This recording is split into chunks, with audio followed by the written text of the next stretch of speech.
What's up, you guys? Adam here with Anabolic Climbing, and today is week 2 check-in of the Nandrolone experiment, where we are going to go into how it's been, how's my weight, how's my training, and what's going to happen over the course of next week. So, if you're new here, don't forget to like and subscribe, grab yourself a tasty beverage, and without further ado, let's jump into what's been going on with my training and what it's like to climb on Nandrolone. So, let's just do a brief check-in of last week, just so that we're all on the same page. Last week felt full as a house, no anxiety or depression, the pumps were crazy, the estrogen signaling wasn't bad, I wasn't feeling any gyno.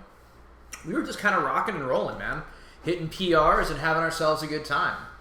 So, going back into that, I have been pulling hard AF. I have been doing lots of one-arm lock-offs, lots of weighted pull-ups that were super heavy, lots of finger training, and of everything I'm doing, my fingers feel great.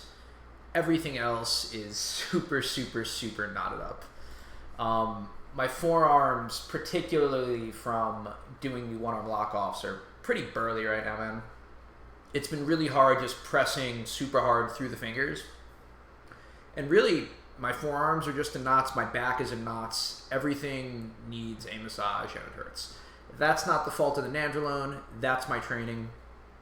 But my hypothesis for my fingers feeling okay is pretty rock solid. That said, let's start talking about the estrogen signaling. So right after I made the video last week, definitely started to feel some sensitivity and had an immediate panic where it's like, oh man, is this hyperlactin? Is this estrogen signaling? What am I going to do? And then I'm like, wait a minute, I'm not an idiot. We can solve for this problem using process of elimination. So I took some extra P5P, which is basically a more bioavailable version of vitamin B. Didn't help at all. So then I'm like, all right, let's try a little bit of an aromatase inhibitor and see if that helps. And lo and behold, cleared right up, which was great. Took care of the estrogenic issues. Things seemed to be back in range. Taking some Aromacin and just taking a little bit every other day, and gyno's been fine. But troubleshooting definitely required. So, what about any anxiety or depression? Nothing related to I don't feel anxious. I don't feel depressed. But that doesn't mean stuff isn't happening in the background. So one of the things that Nandrolone does is it activates your sympathetic drive, kind of your fight or flight. And initially, I was like, yeah, I'm feeling okay, no big deal. And I was falling asleep the other night, and I checked my my Fitbit, my Garmin, and I was like, man, my resting heart rate is higher than I'm used to seeing it. I usually see it in the mid to high 60s, and now it's in the low to mid 70s. What's going on?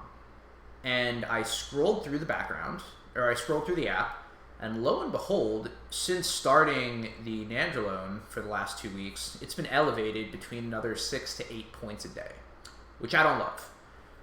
Part of this is probably from the sympathetic signaling, part of it is from driving up the plasma production, but regardless, my resting heart rate is higher, which I don't love. Could I potentially throw in a beta blocker to help fix that? Yeah, probably. I don't know if I'm going to do that yet, but it's definitely something to consider. So, training has been kind of hectic. Heart rate getting a little bit higher, which I don't love. Managing the estrogenic side effects. Okay, well, I was full as a house last week, but my weight was in line. What about this week? So last week I was bouncing between 153 to 155, which was about where I was at for really peak weight cut.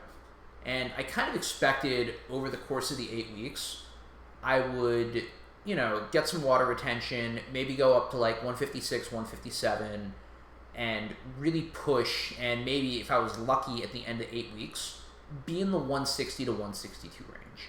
That was kind of my perceived trajectory of where we were going to go. And that would be a lot of muscle to gain and a lot of water to hold. But okay, no big deal. I'd be still pretty lean. I'd have, in my mind, 7 pounds I could still lose of fat. It's just where I was at in my head, right? And I've been stepping on the scale and watching, and this week has been very different from a water retention perspective. As far as cosmetically, I look huge.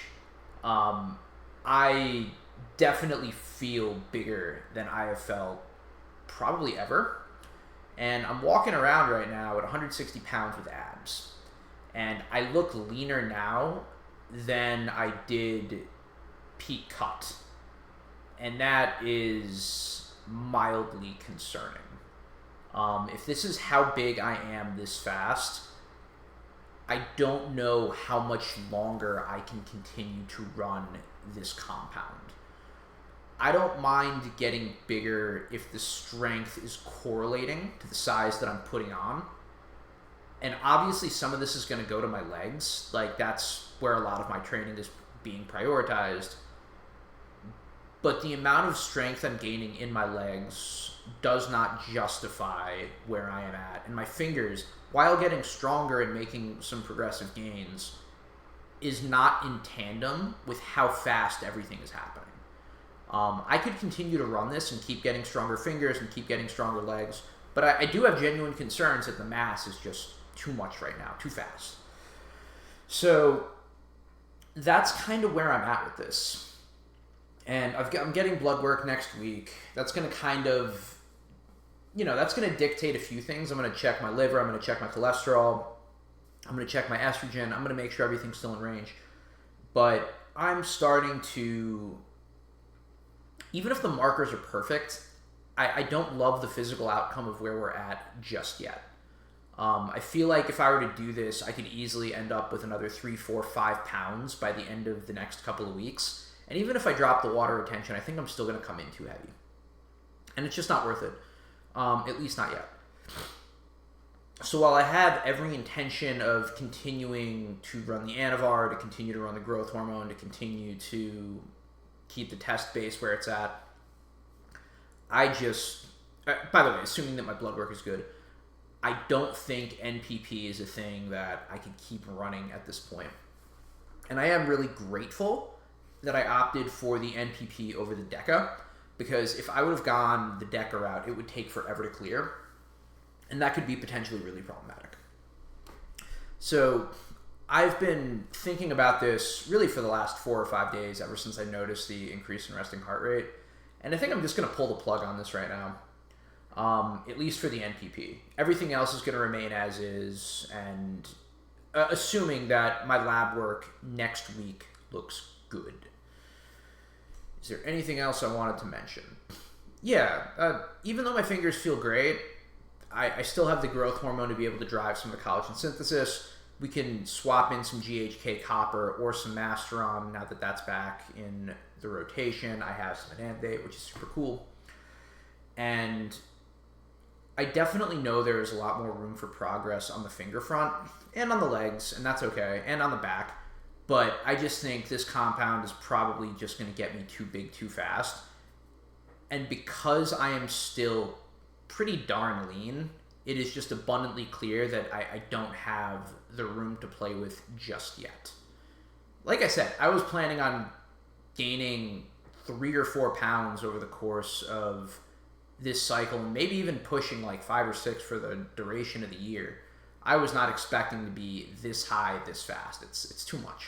And trying to burn muscle with a test base is brutal, man. I am not prepared to take on that challenge. But you know what I am prepared for? I am absolutely prepared for getting some blood work and checking my health and making sure everything is in order. Hoping the HDL is okay, hoping the liver is okay. Because we've been running Anavar now for 9 months. Jesus. So what do you do when you get some blood work?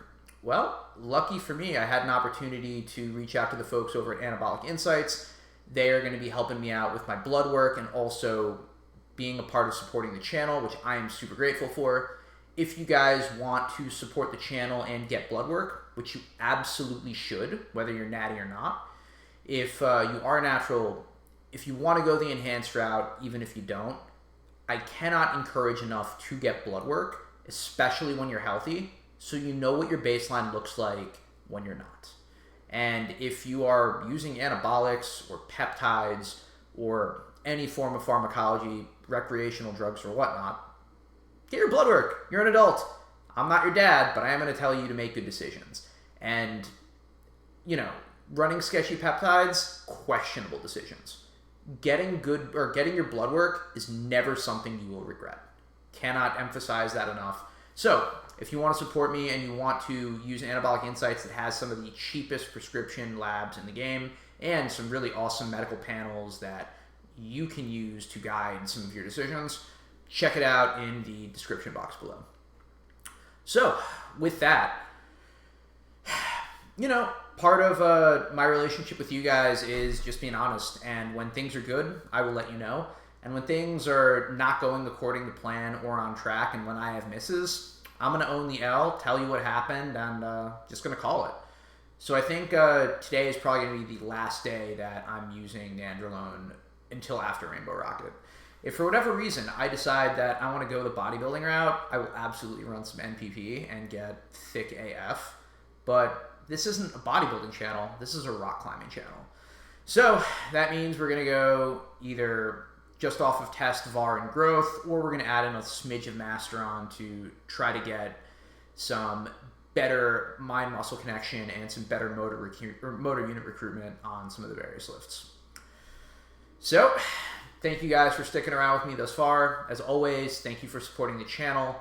By the way, in the next week or so, I will be launching my website, anabolicclimbing.com, where I will have both links to videos as well as articles on all of my tests. I will host my blood work.